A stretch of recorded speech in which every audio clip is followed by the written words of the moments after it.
Machilipatnam NH 65 పక్కన కేవలం 13,000కే గజం. Sunny Sands gated villas KBP developers.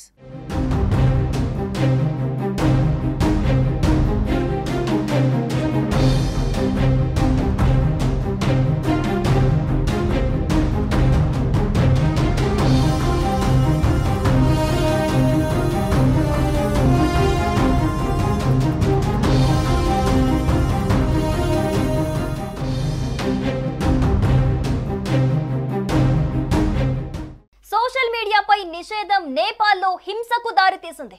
నేపాల్లో ప్రభుత్వ వ్యతిరేక ఆందోళనలు తారాస్థాయికి చేరాయి.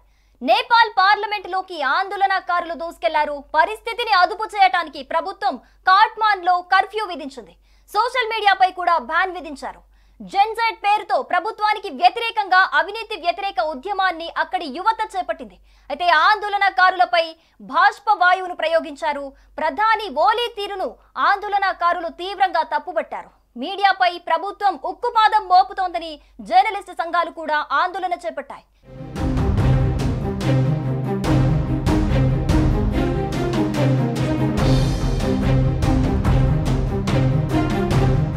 కాట్మాండ్తో పాటు దేశంలోని ఇతర నగరాల్లో కూడా ప్రభుత్వానికి వ్యతిరేకంగా ఆందోళనలు పెరుగుతున్నాయి. దీంతో అక్కడి ప్రభుత్వం సోషల్ మీడియాపై నిషేధం విధించింది. ఇక social media platforms X, Facebook, YouTube పాటు మొత్తం 26 యాప్స్ ను అక్కడి ప్రభుత్వం బ్యాన్ చేసిన యువత సోమవారం దేశ రాజధాని కాట్మాండ్లో భారీ నిరసనలు చేపట్టారు. ఈ ఆందోళనలు తీవ్ర ఉద్రిక్తతలకు దారితీశాయి. నిరసనకారులకు పోలీసులకు మధ్య జరిగిన ఘర్షణలో ఇప్పటికే 9 మంది మృతి చెందగా 80 మందికి పైగా గాయపడినట్లుగా సమాచారం అందుతోంది.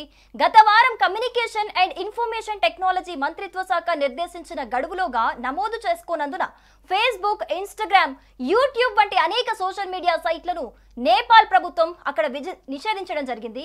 ఈ నిర్ణయం పైన దేశవ్యాప్తంగా కూడా ముఖ్యంగా యువత తీవ్ర ఆగ్రహం వ్యక్తం చేస్తున్నట్లుగా తెలుస్తోంది.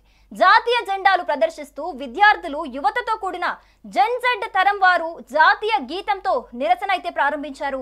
ఆ తర్వాత సోషల్ మీడియా నిషేధానికి, దేశంలో పెరిగిన అవినీతికి వ్యతిరేకంగా వాళ్ళక్కడ నినాదాలు చేస్తున్నారు.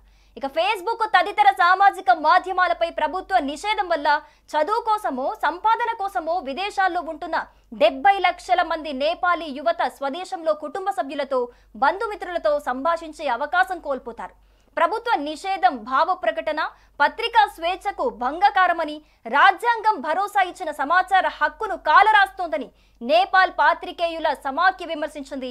సామాజిక మాధ్యమాలపై నిషేధాన్ని వెంటనే తొలగించాలని కూడా డిమాండ్ చేసింది. సోషల్ మీడియా లేకపోవడంతో అక్కడి యువత ఒక్కసారిగా జీర్ణించుకోలేకపోతోంది. సెప్టెంబర్ 4వ తేదీ నుంచి ఆందోళన వ్యక్తం చేస్తూ వస్తున్న యువత ఒక్కసారిగా నేపాల్ రాజధాని కాట్మాండ్లో విధ్వంసానికి దిగింది. నేపాల్ పార్లమెంటును ముట్టడించారు యువత. జెన్జెడ్ అంటే 13 నుంచి 28 ఏళ్ల మధ్య వయస్సున్న వాళ్లే ఇంత ఉద్రిక్తతలు చేస్తున్నట్లుగా తెలుస్తోంది. సోషల్ మీడియా బ్యాన్ చేస్తేనే ఇంతలా ఆందోళనలు చేస్తారా అంటూ ప్రశ్నించిన వాళ్లకు నేపాల్ యువత చెబుతున్న సమాధానం కూడా షాకింగ్ గా ఉంది.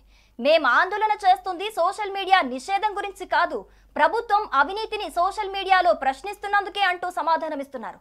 సోషల్ మీడియాను అణిచివేయటం అంటే ప్రభుత్వ వైఖరేంటో అర్థం కావటం లేదా అంటూ ప్రశ్నిస్తున్నారు.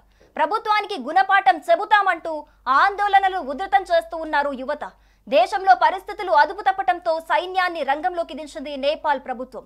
ఆర్మీ, పోలీసుల కాల్పుల్లో 9 మంది యువకులు చనిపోయినట్లుగా సమాచారం అందుతోంది.